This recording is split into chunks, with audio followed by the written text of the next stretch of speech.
Hello and welcome to the Future is Bilingual podcast. Today I'm bringing you an interview with Lera, who is a multilingual mom, a linguist, and also an investment banker. She is a wealth of knowledge about raising bilingual and multilingual children, so I know you'll come away with a lot of good points from this interview. If you've been listening to these interviews before, you know that I ask my guests to teach us a word or a phrase at the end of every episode, and I really love the phrases that Lera chose to teach us in her native Russian and her husband's native Dutch, so make sure you stay tuned to the end to hear those. Now, without further ado, let's get to the interview.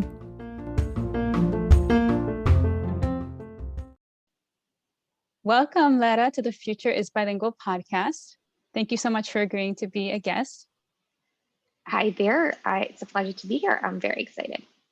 So let's start by, you can give us a little introduction of who you are and maybe who is in your family. Sure, sounds good. So my name is Lera and and I am Russian by origin. I have lived in the Netherlands for the last 8 years of my life and then around different places before that. I'm married to a Dutch man who is raised trilingual with German, Dutch, and English, where his family is Dutch and then his environment languages were English and German. Mm-hmm. And I was raised with English as well and was exposed to a couple of other languages along the way. And we have a 1.5. Oh yeah, that's an important point to mention. Mm-hmm. We have a 1.5-year-old son whose name is Lev, and we have a little girl on the way.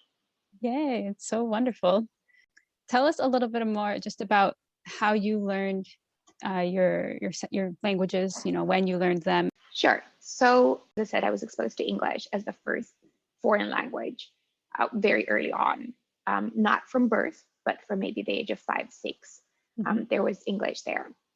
I am a linguist by trade, by my first education. So I'm officially a teacher of foreign languages of German, Russian, and English. And I think, let me see chronologically, I'm Jewish by origin. So Hebrew was the other language I was exposed to, German, Korean, because I worked for a Korean company, Polish for personal reasons. And then the last one that kind of closed it all off was Dutch when I moved to the Netherlands. So the interesting part is we learn as linguists, we learn that there's windows of opportunity, right? So there are certain ages where your neuroplasticity is very active and you're consuming languages like a sponge. You use that sponge metaphor. Yeah. But I've always thought I'm so great at languages, just going to go forever. And then I was 23 learning Dutch, and it was not a walk in the park, right? So all the new words came difficult to me. The grammar constructions were hard.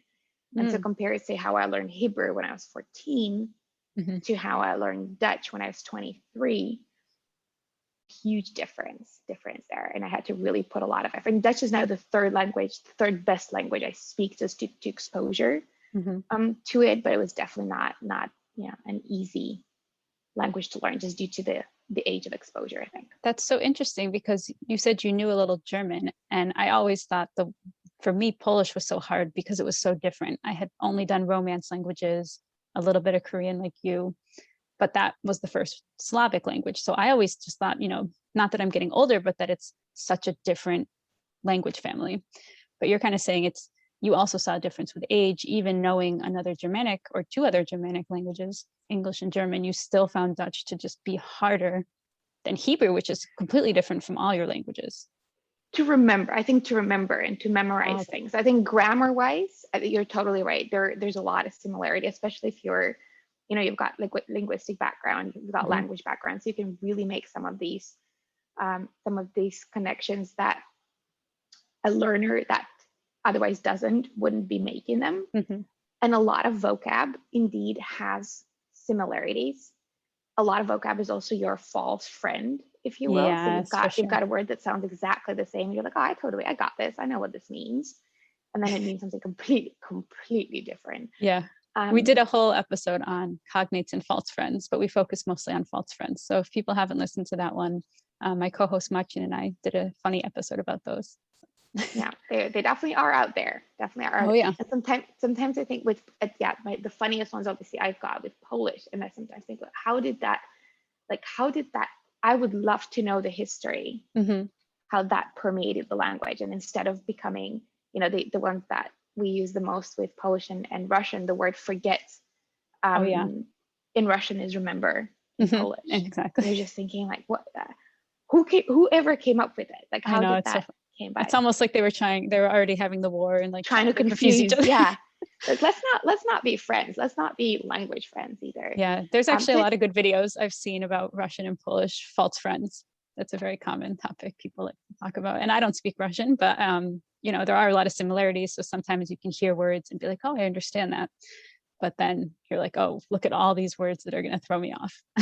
are actually not great. Yeah, and I use the same metaphor, and my husband has to laugh at me every time I do it. But I loved learning Polish for Mm-hmm. that exact reason. That it was a little bit like meeting an old friend, right? Mm-hmm. So every time I learn a new word, I'm like, oh yeah, well that makes sense. But it doesn't make it's not because I'm so well versed in Polish. It's just because it's an old Russian word, or it's Mm-hmm. a similar construction to Russian. And you're right. So Dutch is very far away from the languages I learned other than German.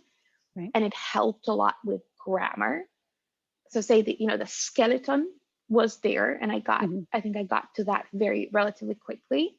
But to get to that, to the fluency Mm-hmm. in it, and that's where I wanted to go, right? So I stayed in the country. I wanted to be able, and I'm a public speaker, right? I need to be able to present in the language, and I wanted to have a relationship with my partner in Dutch as well, and have Dutch girlfriends, right? So things like that. So I wanted all these different facets of Dutch, and it just did not come very quickly. I think that it speaks a lot to what your goals are as well. So like I had some of those goals with Polish, but I didn't have to present in Polish. I didn't have to, there wasn't as much pressure. It was like, okay. And the small steps that you can make with your partner, like they're usually appreciated. So it's not like you have to have like a C2 level to get appreciation from your partner by speaking their language. So I think, even just what we want to do with a language is so important for how we're going to go about learning it.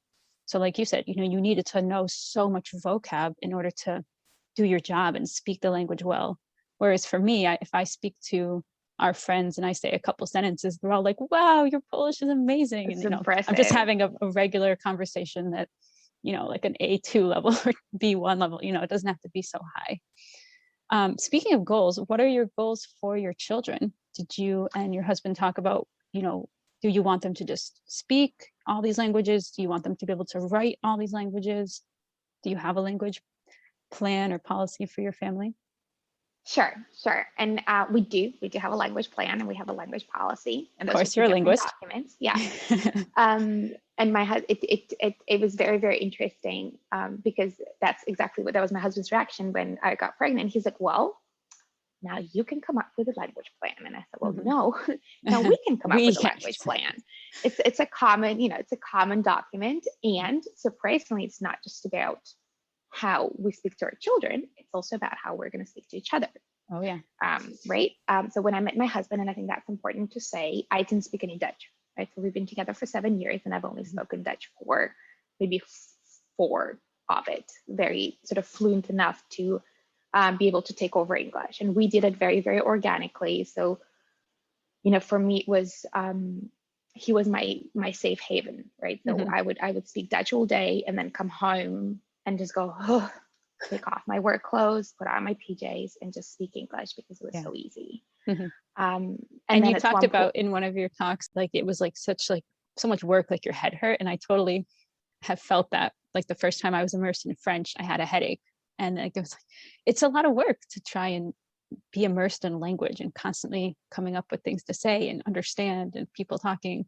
So I totally, and be alert, right? To be the whole time, to be on. Right. And I just wanted to kind of wind down and have a glass of wine and not be on. Right. And only maybe like 3-4 years ago, we really started switching. And that switch was also, speaking of bilingualism, how languages permeate each other. We did quite a lot of code switching. For sure. In our, in the way that we interacted.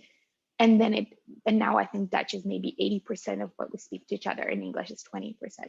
Very much dependent, if we watch a movie in English, then we'll probably discuss it in English as well. Right. And part of our language plan was the way that we would speak to each other, that we would be a little bit more careful about that code switching. And code switching is introducing two linguistic patterns in one sentence, be that grammar or syntax or vocabulary patterns, because we really don't want them to sort of embrace that as a norm, right? It's fine to have it as a tool that, and it does happen. Bilingual children can code switch. To me, it's always been sort of like a kaleidoscope. Okay, now I'm speaking Russian, now I'm speaking English, now I'm speaking Dutch. And in terms of our policies, it's interesting that you asked, right? Because when I was pregnant with Lev, there was no corona, there was no COVID reigning the world, and Russia's 2.5-hour flight from the Netherlands. There's a great Russian school here for children, where children can go from 1 year old in my town. Wow. There's all sorts of, and I mean, it's the world of opportunities that I thought that I had available at the tips of my fingers, which have proven to not be the case. So now our language plan is really to focus on Russian. And so originally we had Russian, English, and Dutch in there, introduced simultaneously. And now we're focusing on Russian as a minority language, because there is an overabundance of Dutch in his life. So my husband speaks Dutch only, I speak Russian only, and our idea is to associate, so it's not 100% one language, one parent, one language, but it's as much as possible mama is Russian. And I speak Russian in all different under all different circumstances. So be that outside, be that with other people. That is important that you say that, though, because I know so many parents don't want to be rude, and they worry about speaking their native language or their minority language in front of others. And I think there's definitely a time and place to do that. I know I myself would often speak Polish to the kids around others, because I wasn't addressing anyone else except my kids. Like, only they needed to know that, for example, their pants were falling down. I just told them quietly, your pants are falling down, pull your pants up. I don't have to announce that to the entire room of people that we were with, right? So another point that I wanted to make is something that we do see a lot, where families, especially with languages, and this is a very intricate subject, but you know how there in Europe there are popular languages and a little bit less popular languages, and I would say French and German and Spanish, Spanish, Italian. Those are relatively and again, I'm saying it, but I don't necessarily agree with it. Are more popular language, and then you've got Polish and Russian and Turkish, and those are a little bit less popular languages. And you also have some history of the parents, where that would have immigrated to the country to assimilate and to fit in, and and speaking the language is a big part of it, right? And that's also the reason that once they kind of get out of the house, for example, or once they're in a public space, it's a very natural way for them to not speak the minority language, but to resort to Dutch, which is the majority language for us. And sometimes with my clients, we'd work through that and see what are the reasons behind that choice, and there could be other reasons, right? And that's perfectly fine, and that's your journey, and that's how you apply it. But we also talk through, what are the positives of being consistent from the point of the source of the language. So that's me as a mom, and different situations, and how much richer that interaction becomes. And I'm might be a little bit the other side of the spectrum, because I like sing songs in Russian to my child in a grocery store. Not everyone has to do that, obviously, but it's just knowing what your motivation is driven by, and also knowing what the positives of kind of sticking with it, especially the first 7 years. And especially if you're the only source of that language, which a lot of parents are. If you're going to cut your exposure in half by not speaking it when you're out of the house, then you're losing so much time. But I think we're also touching on a point that there could be so many other factors. Like there could be, I don't know, I'm just thinking of, there's a lot of racism. So we have a huge privilege being, we're white and we go out and we speak these bigger known languages. Hearing Polish, I've never been like attacked or thought like no one's ever asked me like, why are you speaking Polish the way they would if it was Arabic? If I looked, if I had darker skin and I was speaking, if I was wearing a hijab, I think there's a lot of privilege that we have going out and speaking these languages that people just want to know. They say, oh, what language is that? Oh, I thought it was Russian. I say Polish and they say, oh, yeah, I thought it sounded like Russian. Whereas if Polish all the time. So. Yeah. But where if I was speaking, let's say, an Indian language, or if I was speaking Arabic, people would maybe like look at me and tell me to speak English. I think there's just a lot of privilege that we have. And I have to recognize that because, maybe these immigrants coming, from Turkey to Germany, maybe they don't feel comfortable. They don't want to put themselves out where someone might attack them for, being different when they're already, maybe Sure. looking different, dressing different, language is something they can, play with and control. So I think it's a huge topic. And I just wanted to put that out there because every situation is different and, you have to do what feels comfortable for you in the moment. But we also want to put the emphasis that the more you can expose your kid to the language, of course, the better they're going to speak it, the better they're going to understand it, the more words they're going to know, like you talked about, just the sheer amount of vocabulary and how it's different. So a lot of immigrant kids, they only speak a language at home and then they only know the home vocabulary.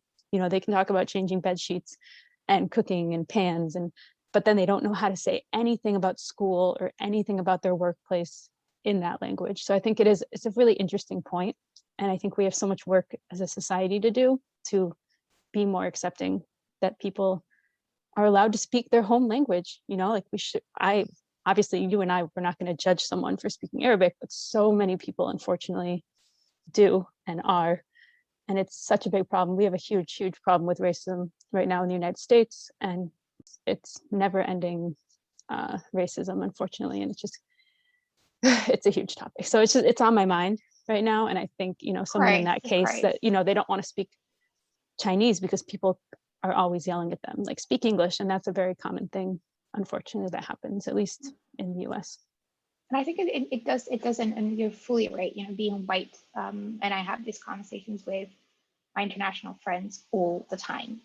Mm-hmm. I've got loads of friends that are Asian by origin, but are Dutch by birth, mm-hmm. And born here, where they experience a very different way of integration and assimilation than I do. Yeah. They probably get asked where they're from, Right. By being, and I've got friends, for example, that are Russian of, say, Tajik origin or Uzbek mm-hmm. origin, etc. And then when we have a conversation with somebody else, we'd be like, yeah, we come from Russia, and then they get questions like, no, but where do you originally come from? Yeah. You just spoke from Russia. People are so ignorant to like even just the diversity that's in Russia. I feel like we just picture the one.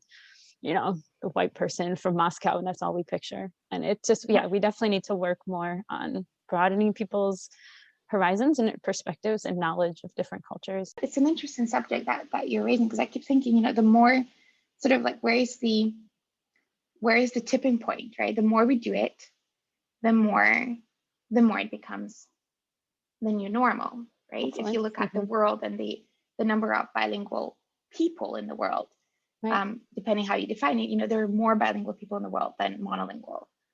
Mm-hmm. And still that there are parts and bits of the world where that's not considered to be the norm quite yet. And that is something that worries me about.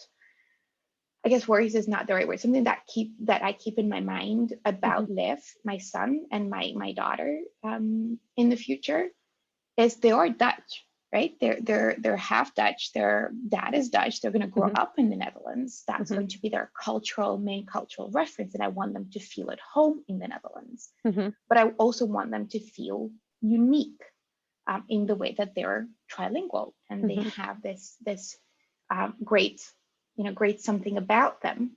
And it's a very thin line to walk where you right. expose them to only Dutch-speaking kids or Dutch-speaking friends.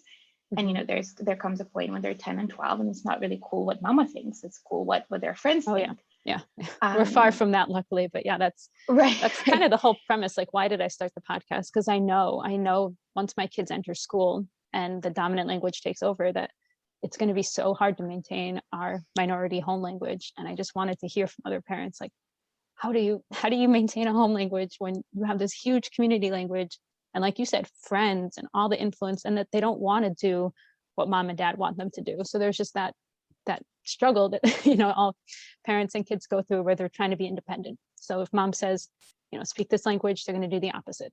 So I know I saw you have a talk on your Instagram, and you have lots of good information on there. So I will be putting the link to that in the show notes. But I saw you gave a talk and you talked about how your kids are always going to speak better Dutch than you. Can you just comment on that? Because I also feel that way about my kids and they're Polish. How does that make you feel? Sure. Interesting. It makes me feel interesting. I do want them to speak, and this is speaking of goals, right? Well, what are the goals that you're setting? My husband, very realistically, in quotation marks, his goal for Russian for our kids is that when they're 18, and if they feel like going to a Russian university in Russian and following a program, a bachelor or master program, they can do that. I don't want to. He's got high goals. Right. I don't want to ruin his little bubble and say that is a pretty challenging. Yeah, that's like the top of the top. Exactly. But that's what he's kind of aiming for in terms of Russian. And I am excited to at least try and provide that level of diversity of I want to give them the tools, right? So how they're going to use them is, you know, up to them, as with a lot of different subjects with children, right? Yeah. So what's going to happen when the inflection points come, and the inflection points I'm referring to are the ones when they go to school, or when they you know, become teenagers, or when they get exposed to, say, you know, things that are not always pretty about multiculturalism. And so things like that. But I do want to give them the tools for Russian that can at least give a diverse way of using the language. Now, when it comes to Dutch, it's obviously you know, magnified by hundreds. They're going to have so much exposure. Right. This is going to be their language. I fully acknowledge and acquiesce to the fact that they're going to have, you know, hundreds of different touch points throughout the day where they're going to use Dutch. My Dutch is strong. It's, you know, I can make myself clear and say whatever I want to say, but it's not, as we discussed, I was 23 when I was exposed to it. And I am so weak. So on one hand, I'm very excited because I just keep thinking, you know, they're always going to speak better Dutch than me. That's just so fascinating, right? These are my children. Crazy. These little 1-year-olds. Right. So he's not like, he doesn't know now what language he's using, but then one day he will. And so that makes me very, very excited. On the other hand, it makes me think, oh gosh, I'm actually never going to get to that level in their language. So that's always going to be that part of them that's theirs. That's not that's my partner's and not mine. But they, on the other hand, you know, they are the embodiment of diversity in that respect, right? And that's what I've been, you know, we were just talking about some of the issues you mentioned in the US. I think that is what we need, right? So we need a change in the society, and our kids are going to be that change. And that just that gives me this hope. Yeah, we definitely need not only people that are bilingual, because like you said, we've had more than half the world population being bilingual. We need people that are bilingual, proud to be bilingual, and then go out and, you know, fight against this idea of like monolingualism is normal and nobody needs another language. And I think it's, you know, similar to racism. Like there's so much talk right now about racism in the US. You know, I feel like people thought it was just okay to not say anything. Like, well, I don't say anything racist, so that must be fine. But like, no, you have to actually be actively anti-racist. You have to speak up when someone says something. Same with misogyny, you know. So many men think like, well, I never committed a horrible act. You know, I didn't rape anybody. But like, yeah, but if your friend gave you warning signs and you did nothing, then you are guilty. Like, we need to be more active. And those are very heavy topics. That's not what we're here to talk about. That's just on my heart and my mind. But I think it's the same with multilingualism. I think we need to be actively promoting it. We need to be actively saying, this is a beautiful thing. Like these little kids that speak these two languages, it's not just like a circus act, like, the YouTube videos of 4-year-old speaks 10 languages, that's great, that's cool, but like it needs to be more than that. It needs to be, we speak these languages, but we're part of these cultures. Our parents come from different parts of the world, maybe. It needs to be more of an embrace of diversity. And I know I see that we're working towards that. I can see it. The children's literature that's coming out now is amazing. I think we just need to keep working at it. We just need more people on our front, kind of battling all the unfortunate. And what you're kind of touching upon, and when we create language policies and language plans for some families, we discuss that as well. You have bilingual children and multilingual children, and of course that's a big part of the culture. But then you also have bicultural and multicultural children, and those can but don't have to be intertwined, right? So you can have multicultural people, humans, that maybe don't speak the language, or are passive bilinguals, which is still a bilingual, right? Somebody who can understand and process the language but not reproduce it actively, and that's also okay, right? So I think you're so right. We need to promote the whole spectrum, that it's not only the people who speak 2 languages fluently could translate on, the drop of a hat. That's not our goal. It doesn't have to be our goal, as long as they are anywhere on that spectrum, from passive to fluent, doing university classes like your husband wants. I think there's such a range of abilities, and it depends. We don't know, like you and I, we have these little kids. We don't know where our children are going to go. We don't know where they're going to decide to study, what friends they're going to make. Who knows if in middle school they make a friend who's Japanese and want to learn Japanese. Who knows, right? We have no idea. And that's kind of the beauty of it, is we want to keep integrating things as we need them. And I think, your story is kind of like that. You said you picked up different languages because of your job, because of, personal interests. And I think that's kind of the beauty, is that there's so much out there and we don't know what's going to come across their path. And, you talked about how right now they have so many, touch points in Dutch. That's just the reality of their life. I'm actually kind of curious if you're worried about maintaining the Russian when there's so much Dutch, or what about English? Is English part of your plan, just because that is a language that both you and your husband speak? And I know so many people, I don't necessarily agree with this, but so many people will say that language, English is so important. I've had people question why I'm teaching my kids Polish when English is more important, in quotes. So, where does English fit in? How are you maintaining Russian? I guess those are my 2 questions. English is important. I would agree with the fact that, it is an international language. It's a language that makes it easier to communicate with other cultures. For if you obviously can't speak 50 different languages. I don't think it's necessarily more important than another language if you look at bilingual or trilingual children, and you really need to think. So it's, I refer to the 25 to 30% rule, right? So you would want to, and this is not it's a very quick and dirty rule. It doesn't mean that it has to be exactly that, but you do need to, especially in the first 7, and I refer to that time frame for a reason, the first 7 years of your child's life, making sure that exposure to that minority language is a massive 25 to 30%, is important to give them the right tools to be able to actively use the language.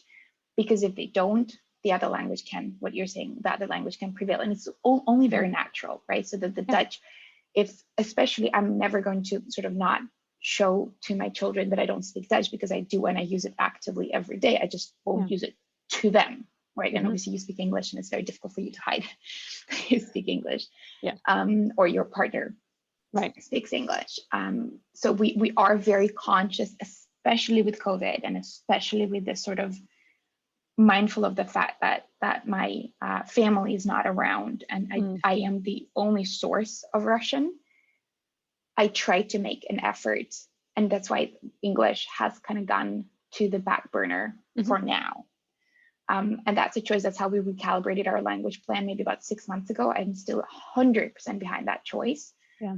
So our initial idea was particular times, right, and connecting times to a language, and now it's just Russian. From my perspective, it was not easy, and this is an interesting one because I don't really use Russian very much in my life at the moment, right? So it's forever going to be my native language, if you will. Yeah. But it's not a language that's on top of my mind, and I don't really work with children in Russian, or I haven't, right? So I had to really brush up on my baby language, and what to say and how to say it so that it also doesn't sound weird, right? Yeah. So And this is so important because you're a native Russian speaker, you speak it fluently, and I feel like some people encounter those challenges where they're like, I don't know every word, and then they're thinking like, well, maybe I should just speak this language that's become my dominant language. And that's, it's such a fallacy because none of us know every word, even in our native tongues. Like, I don't necessarily know all the names for all the different trucks. I'm not using those every day. What's up with birds? Yeah. Are you guys bird watching like we are? We are. No, we've got loads of books about birds. And so I do quite a bit of I kind of take a Dutch book and then I read it in quotation marks in Russian. Yeah. And then there's all this names. And I asked my husband, he's like, I don't know that bird. Oh yeah. Who knows all these bird names? Right. Even in your native There's language. so much specific vocabulary that I don't want parents to feel discouraged if they come up against, a roadblock where they're like, oh, I have to learn this vocab. Well, yeah, like that's just part of parenting. Like you're saying, we're not going to know all these specific types of birds, whatever the dinosaurs. God, I don't know any of the dinosaurs. My son never got into it, and I still don't know any of them besides like T-Rex.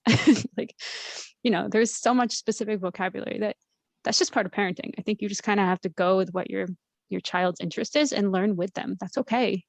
You don't have to know everything. I think there's this fallacy that we have to be perfect, be 100%, be a dictionary, be able to pull words out of nowhere, and just that you don't have to.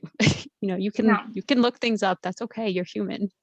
That's right. And I have to also say that, I get sometimes comments like, "Whoa, you're so good at keeping to Russian 100%," except for I don't.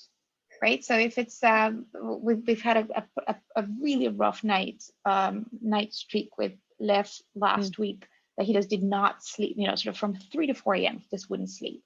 And from 3 to 4 a.m. your brain doesn't work very well. No. Right. So I just remember sort of shushing him and talking to him in Dutch all of a sudden, because that was just the language that came up in my mind. And I was just saying, rustig, gaan we slapen. And then I was like, okay, wait a second, that's not what I'm supposed to be saying, but it's also totally okay, right? Because it needs to be fun.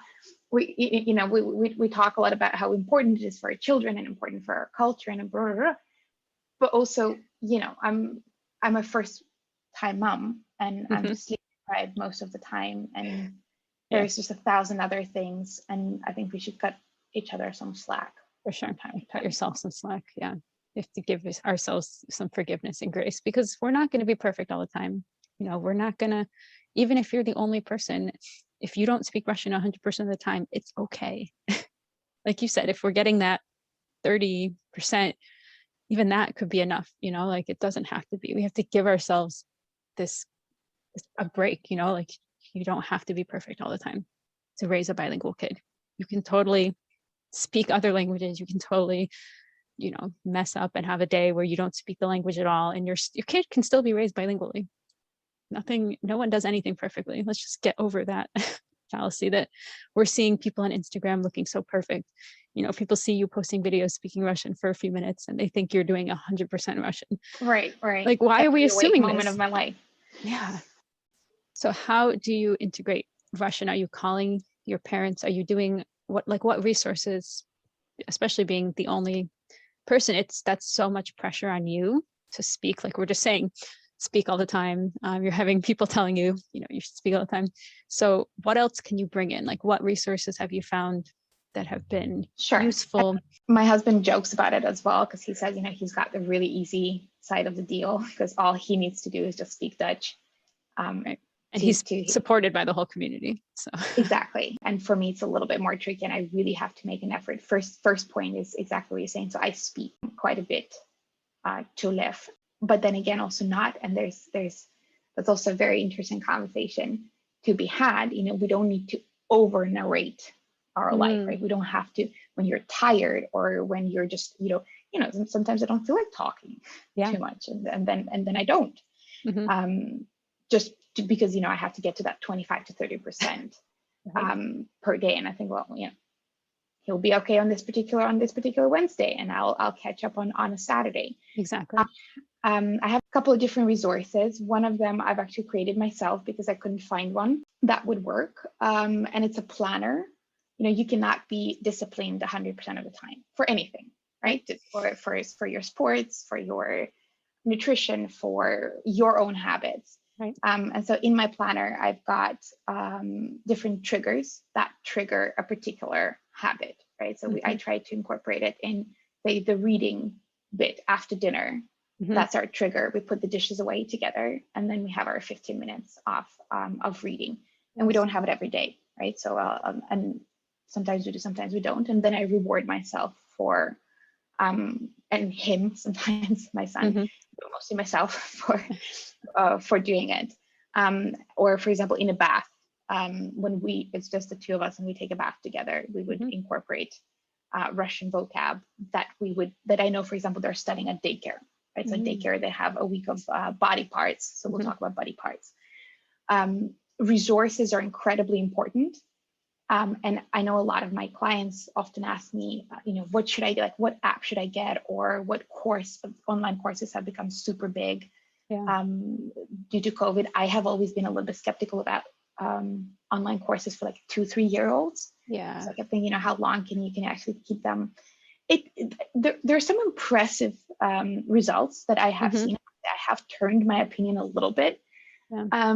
But my son is still not into, right? He would watch TV for like 30 seconds, but he's more watching me watch the cartoon than watching the cartoon. And that's a little bit what I try to apply to myself and also to my clients. You are the main character of that story. Totally. You can have a great, and we use that as well. We use, for example, magazines. So it's very, I don't know if it's common in Europe, but there's a couple of really great magazines for children of different ages. Yeah, we have.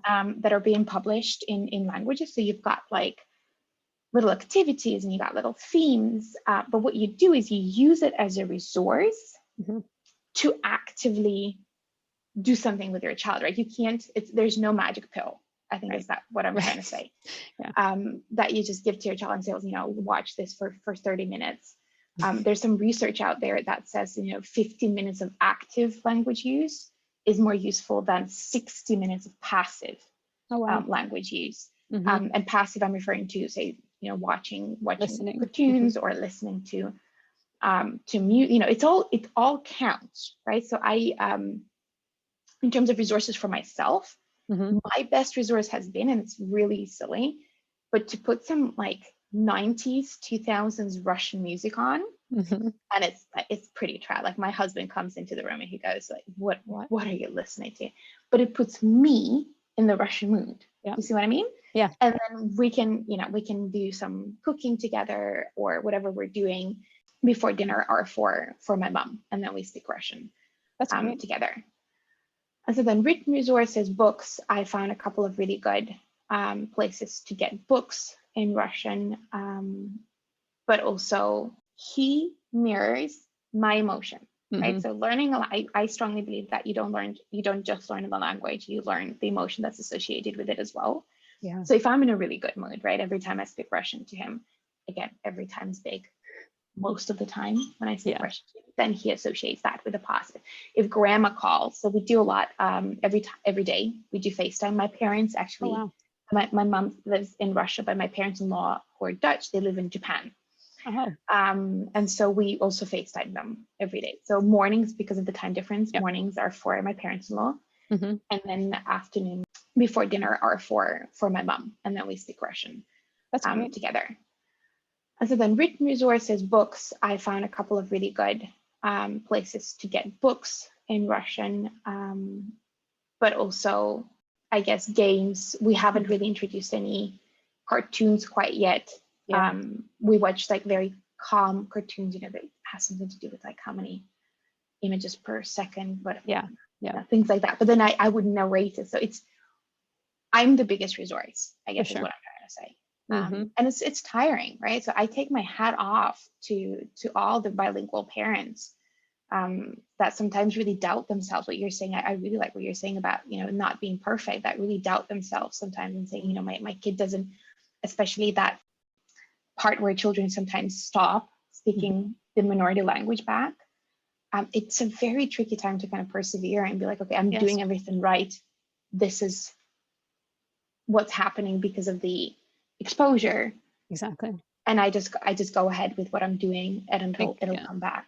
Yeah, I think it's such a normal part that kids want to be like their peers. I feel like it's just a natural part of them growing into their own person. And but it's so hard. It's so hard as a parent when you've been working for, like you said, so hard for like 7-8 years, and now your kid is refusing to speak your language. That's also a personal blow on like who you are, your culture, what you've chosen. Yeah. I just think that's why I want to make this podcast, is to like, this is so normal. I want to, tell people that this is normal. I know it's probably coming for us as well. So I want to hear from people who've been through these struggles and persevered. So especially the parents that have, grown kids, teenagers that are now speaking the language again. Because I just think it is going to be a natural part. I feel like most kids will go through a phase where they're going to push away, because that's what kids do. They want to be their own person. They want to be different from mom and dad. Make their own choices, of course, exactly. Of course. I have a client whose child, about age of 4 or 5, starting in the Netherlands, you start school at the age of 4, would come home, and if spoken Russian to, would sort of lie on the ground, cry and say, "Mommy, why don't you love me enough? Oh, wow. Because you love everybody else enough to speak Dutch to them, but you don't love me enough to speak Russian." And it had it, and because that's why you speak Russian, you don't love me enough to speak, and that's I mean that breaks your heart, right? Yeah. That's just something that you switch to Dutch in an instant, I would say. What it had to do in the end of the day is that he just did not have enough Russian vocab to be responsive and to have a fully fledged conversation and to feel confident in it. And to have a relationship with his mom in it, because we are still there till, I hope, for a very, very long time, but I don't know how long, but we are still their favorite speaking partners, right? They want to be comfortable with us. And in the end of the night, on a positive note, he does speak Russian to her now. It's a couple of years, maybe 2 years later now. But it was not, it's tough. And bilingualism is not always smooth sailing. Sometimes it's, especially if you have one parent, one language, and you have you've got a different language outside of the home doors. Very often it's very balanced. We talk about this unicorn. Yes. This doesn't always exist, or doesn't usually exist, of balanced bilinguals. But for example, my husband, he was raised, and that's a slightly different story, right? So his parents were both Dutch, so they always spoke Dutch at home, and then he grew up in Germany till the age of 8, and then in the UK afterwards, and then they came back to the Netherlands, and so his German is still great. It just kind of got stuck in terms of vocabulary at the age of 6, right? That's his vocab, right? But he takes a conscious effort in maintaining the language. So he goes for a run and he listens to a German podcast. He reads a book in German. And his parents, he says he's 31, right? His parents don't ask him to do so, and they don't encourage him anymore. But you can, as a parent, you can only hope that that's what your children are going to do when they're 31. We've planted seeds, and they hopefully, that's right. Hopefully, and as the kid wants, like we were talking about earlier, we don't know if they're going to want to use all these languages, even if it's just the 2 languages. We can't know that. We can't force it, because obviously forcing is going to do the opposite of what we want. Like you were saying, it needs to be a positive association. It needs to be this loving relationship. We need to support them if they, like that little kid, feel like they don't have enough vocab. What's the root of the problem? Sometimes we're looking at the behavior and saying, oh, well, he's refusing to speak Russian. Okay, but there's probably a deeper reason, what is the deeper reason why he's refusing? Get to that root of the problem, give him the support he needs, give him more exposure, whatever it is. But yeah, even if this kid, right now is speaking Dutch and Russian, we can't guarantee that, later on, that each kid is going to live their own life and decide what they're going to do. But I think for us as parents, we want to give them the opportunity, especially if it's home languages, it's mom's language, dad's language. I just think it's such a shame when kids grow up and they say, oh, my parents are Polish, but we never spoke it at home, or, whatever the language is. And most of the time, I think every time I've ever heard about, they regret it. Oh, I regret that my mom never spoke to me in this language. I regret that my dad never taught me his language. I've never heard anyone say, oh, I'm so glad they didn't teach me that language, because you know what? They're going to learn English if we're speaking for the United States. These Right. immigrants from Italy, if they taught their kid Italian, the kid's going to learn English somewhere else. So I think that's the whole point, is there's all these spheres. And if we don't take the opportunity we have, it is just going to become dominant, that one language. So, if you at least try, I think one of my other guests, I'm trying to think who said it, maybe Amy, at least try. Then if it doesn't work out, it doesn't work out, but you did your best. Whereas if you don't even try, you as a parent might regret it. Oh, I probably should have, spoken more Russian when he was little. Oh, I wish I had put him in Russian school. Whatever the regret is. So I think we just have to keep trying, doing our best. And obviously we can't control anything. Exactly. But as we know with parenthood, you can't control it. You can't control your children. You can't force them. So you got to just keep it positive. The funny thing is, and again, my husband is a unique character who I love very dearly, but he's super into chess, right? Chess has been his hobby for a couple of years, and he started very late with it. Oh. And I had chess classes when I was like 4 to 6, wow. And I still win. What's not all the time. I'll give him some credit. He's getting much better from practice. Mm-hmm. But I was just exposed to it very, very, and I don't remember it. I don't remember the actual combinations and why I'm doing things, but I'm just not like, I can see the patterns. Mm-hmm. And he's so eager to get our son into chess from like the age of, I don't know, yesterday. And we had a couple of conversations where I was like, well, it's maybe he's not going to like it. We'll definitely expose him to it, and we'll show him how positive we are about it, and I'm not comparing playing chess with language. There's so many layers of depth and no, but it's a good analogy. But if they don't like it, they don't like it. And the same with football. My husband's crazy about football. Lev's going to try football. I still remember as a girl growing up in Russia, I've always wanted to play basketball. Mm-hmm. And it's not that, girls don't play basketball in Russia, but it was just never an obvious choice. Mm-hmm. So I guess I did ballet and I hated it. And I was going to say, did you do ballet? I did do ballet, and I did some ballroom dancing, totally hated it. I have absolutely no, what's it called? Like rhythm in my body. But I never played basketball. And then in the end, I was 16 and I tried some street ball and I really, really enjoyed it. And that was enough. But I do think we are 30 years later, we can definitely kind of attune to our children more and give them the opportunity. And then it's really up to them. Good point. So many parents just want to force their kid to do what they didn't succeed in doing when they were little. It's so common. Or something that they never got to do. Exactly. That's another one. That's me with the bilingualism.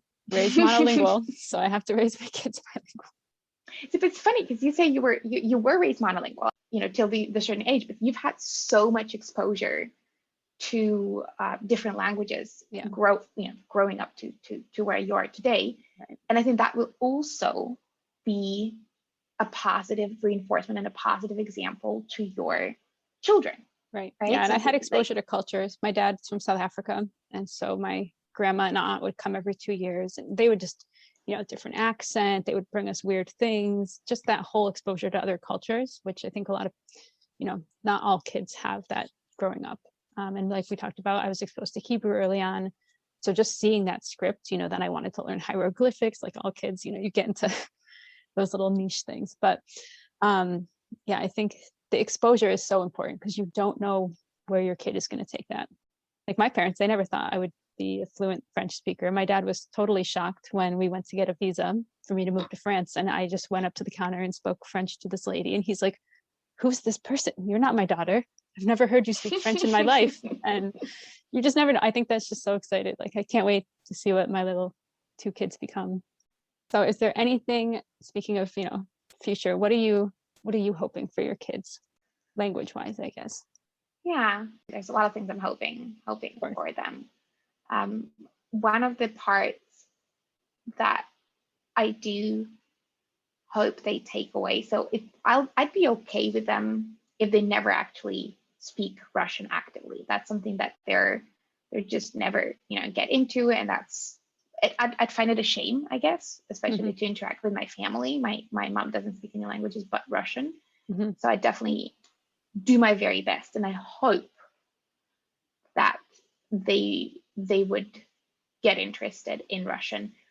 What I do also hope for, with even a much more burning heart, I guess, is that they learn to appreciate what Russia stands for and what Russia is, the Russian culture and the Russian, I want to take them on the Trans-Siberian train. And so does my husband, by the way. I think he does more than I do, to take that, that trip and show them the diversity and the beauty and the vigor and Russia is such a wonderful place, and it's got such wonderful people, and such a rich, unbelievably rich culture that you do get access to if you speak the language, right? Exactly. So it is a tool, rather than the destination, I guess, for me. So it's important to me that they know the holidays. So I'm raised Jewish. I'd probably want to incorporate that a little bit as well.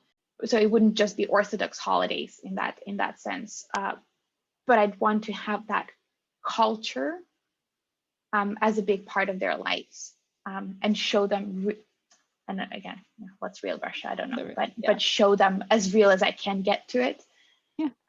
Show them Russia and show.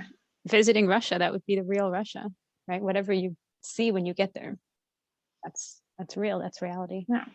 And I've got some such wonderful friends and family in Russia that I still do keep very close contact with. So I'd want them to have that link, but also, I guess, just like languages generally. I'd want them to. I always compare it with opening a door to someone else's house and coming in and being very respectful there, and that's how you learn a language. That's how I experienced Korean, because there are just so many people that I knew that couldn't speak very good English, and then I learned Korean alongside them, and then all of a sudden we could have a conversation, and I thought, wowzers, these are all these people I can speak to. Yeah. And I hope for my children that that's how they're going to experience life. That's how they're going to experience different cultures. That's so great. And I think being someone who learns another language, you understand what it's like to be in that person's shoes, right? So we've all been in that place where you're speaking a language you don't speak fluently, and it's so hard. You have all these thoughts and you can't get them out because you don't know the words, you're not sure of the grammar, and it's so frustrating to be in that position. So having been in that position as someone who learns languages, you have so much more sympathy and empathy for the person, the immigrant that's having a hard time speaking to you. And, it gives you a whole different perspective. It's not like, oh, well, why can't you just, say what you're trying to say? You understand why they're having a struggle saying what they're trying to say. So I think it's just, and I also love the part you talk about, just the culture. It's not about language. It's about culture. It's about tradition. It's about family that's over there and friends.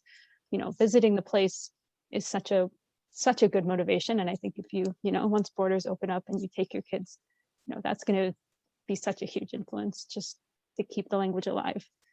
And, if your mom only speaks Russian, that's also huge, I think a huge motivation. Big reason, for sure. So Lev is still small. Little girl is not here yet, but do you have any proud bilingual, trilingual parenting moments that you'd like to share? Yeah, that's an interesting question. So he's developing. First of all, I find it fascinating that he understands so much in both languages, and he understands the same. I don't want to say commands because that makes it sound weird, but like the same things that we say to to him and say, when we say, bring this or bring that, or let's do this, or like go brush your teeth, and he understands it in both languages.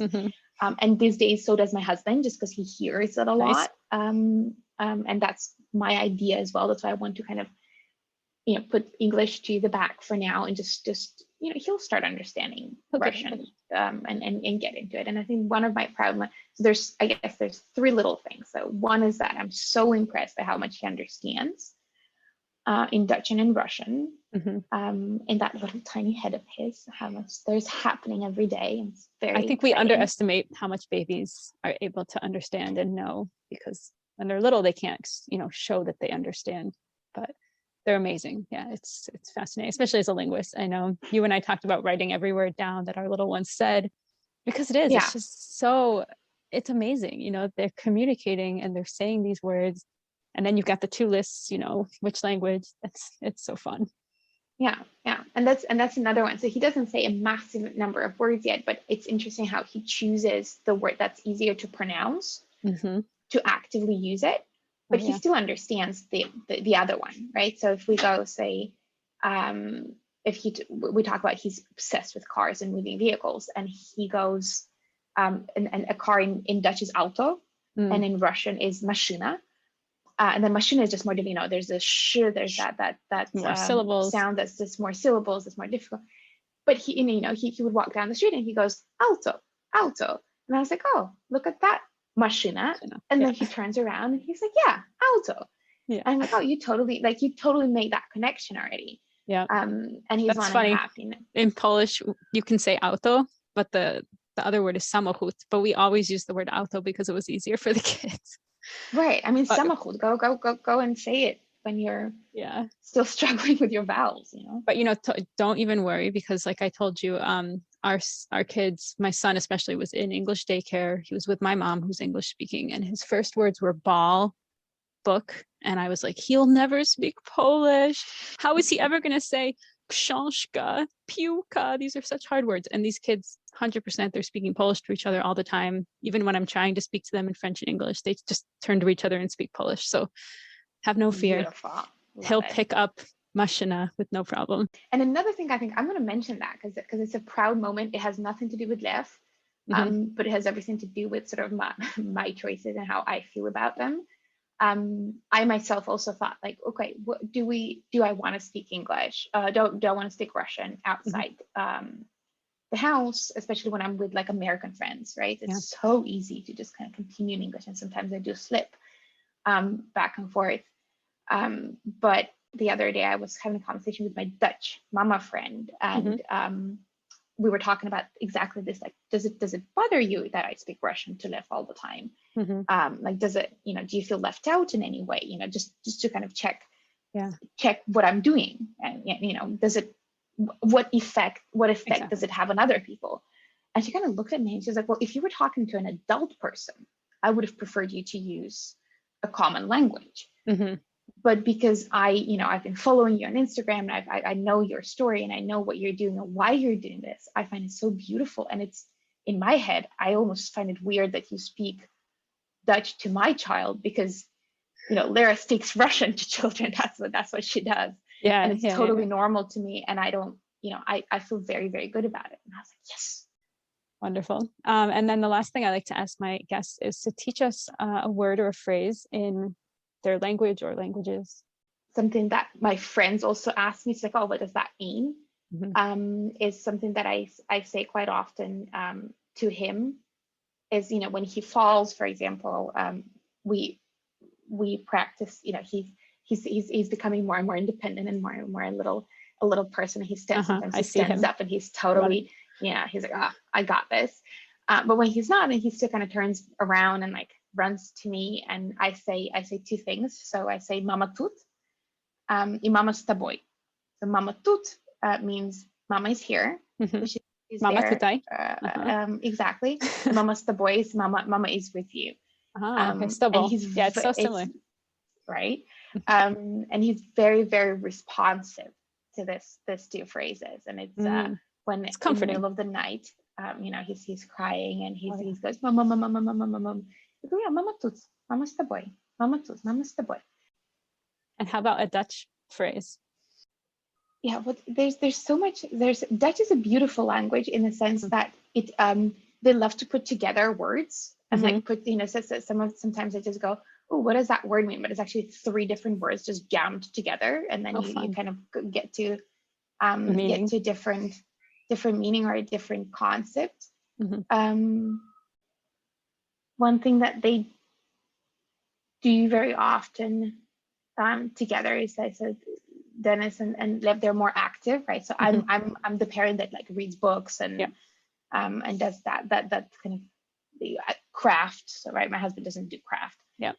They do more sports activities. So I'll teach you a phrase that that he says very often to my son: "Let's play together." And the funny part is, we talked about it in the beginning, is that Dutch is a very specific word order that kind of give away straight away if you really understand the language, or if you're translating kind of word for word. And then they say, "Let's us together play," and that's laten we samen spelen. Laten we samen spelen.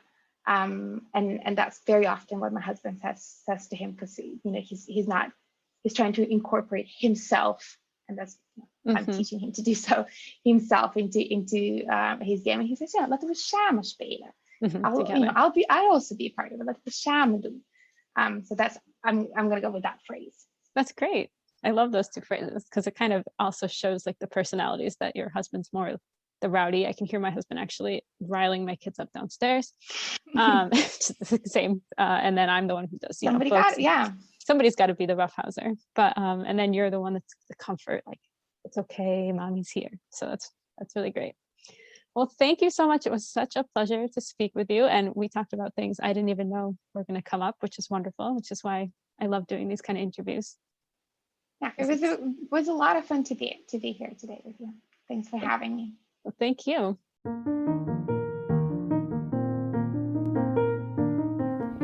That concludes my interview with Lera, and I hope you guys enjoyed it and learned as much as I did.